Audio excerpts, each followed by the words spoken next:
Iowa is one of the least diverse states in the US, but the tiny city of Storm Lake is bucking the trend.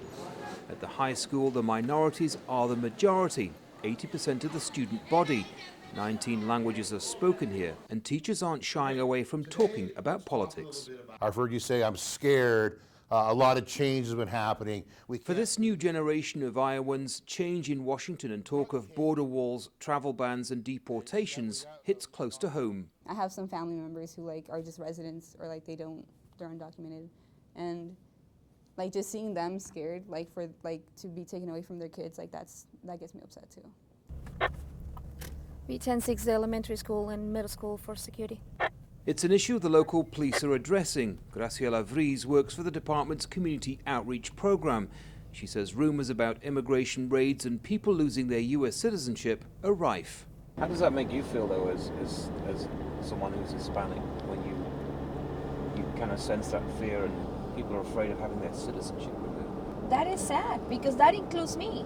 I became a citizen in '93, and that includes me too.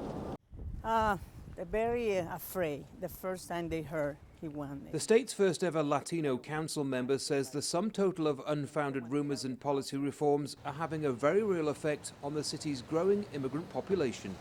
I heard that some families don't want to get out of their house because they're worried about being deported, and so they've been under these shadows, hiding with fear of deportation.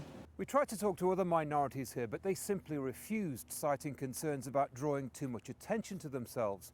The irony of all this is that without immigration, Storm Lake would likely die a slow death. For decades now, rural Iowa has been depopulating, but here immigrants from around the world are helping the city grow and prosper. Local journalist and recent Pulitzer Prize winner Art Cullen says the state desperately needs new blood. We need these people. There's a tremendous amount of infrastructure and rich foundation in Iowa to deploy, or in all the Great Plains, South Dakota, North Dakota, rural Minnesota. These are beautiful rural communities that are begging for people. You would think we'd embrace them.